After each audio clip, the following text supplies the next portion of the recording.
Hello viewer, आप सभी का 2026 में हार्दिक शुभकामनाएं। आज का जो है वीडियो हम गौरवंश के बारे में पढ़ा रहे थे। तो इससे पहले वाले वीडियो में हमने गौरवंश की स्थापना का इतिहास को बताए थे। आज हम उसके महत्वपूर्ण शासक जो मोहम्मद गौरी है उसका कुछ इतिहास को बताएंगे और उसके बाद मोहम्मद गौरी का आक्रमण का क्या कारण रहा, भारत पे किस लिए इसने आक्रमण किया, इसके बारे में हम बताने जा रहे हैं। तो आइए, मोहम्मद गौरी का जो शासनकाल रहा, आक्रमण का काल रहा, जो भी कहें, 1173 से 1206 ईस्वी तक रहा। 1206 के बाद 1526 का हम इतिहास यदि देखते हैं तो फिर यहाँ दिल्ली सल्तनत आ जाता है। तो 1106 ईस्वी से लेकर 1206 ईस्वी तक इसने शासन किया, आक्रमण किया। यह जो था मोहम्मद गौरी, गौर वंश का महत्वपूर्ण शासक था।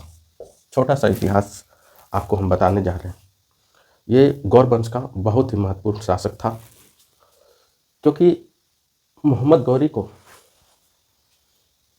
इसके भाई ने स्वेच्छा से इसको गद्दी दे दिया था। स्वेच्छा क्या, इसमें उसके भाई गयासुद्दीन ने इसकी काबिलियत को देखी होगी और काबिलियत के आधार पर इनके भाई ने इसे गद्दी स्वेच्छा से दे दिया था। गयासुद्दीन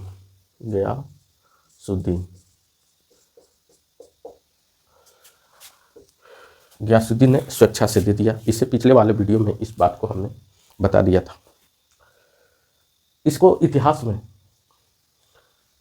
शिहाबुद्दीन अन्य नाम से जाना जाता है, जिसमें पहला नाम है शिहाबुद्दीन, उसके बाद मोइजुद्दीन मोहम्मद बिन साम के नाम से हम जानते हैं।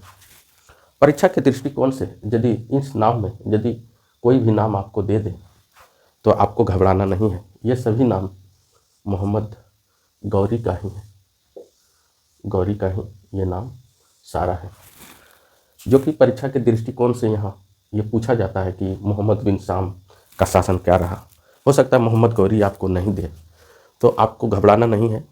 ये याद रखना है कि इतिहास में इसको शिहाबुद्दीन, मोइजुद्दीन और मोहम्मद बिन साम के नाम से जाना जाता है।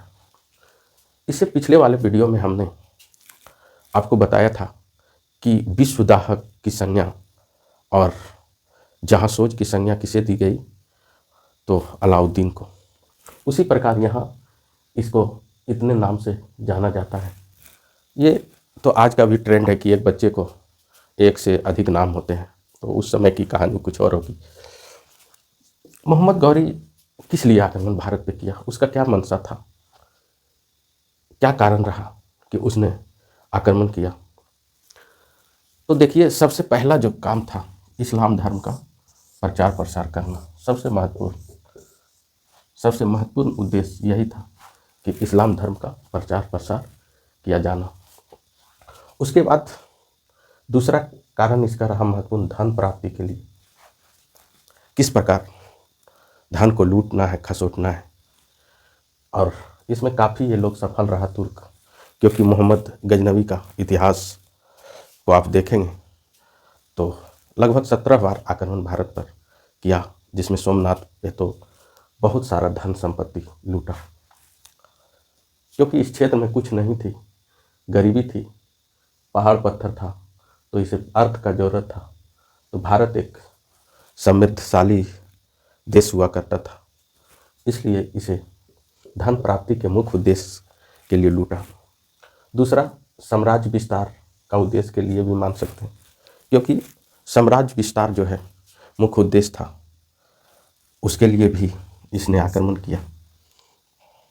और चौथा जो था गजनी वंश को समाप्त करने के लिए, और इसमें काफ़ी सफल रहा, समाप्त भी कर दिया।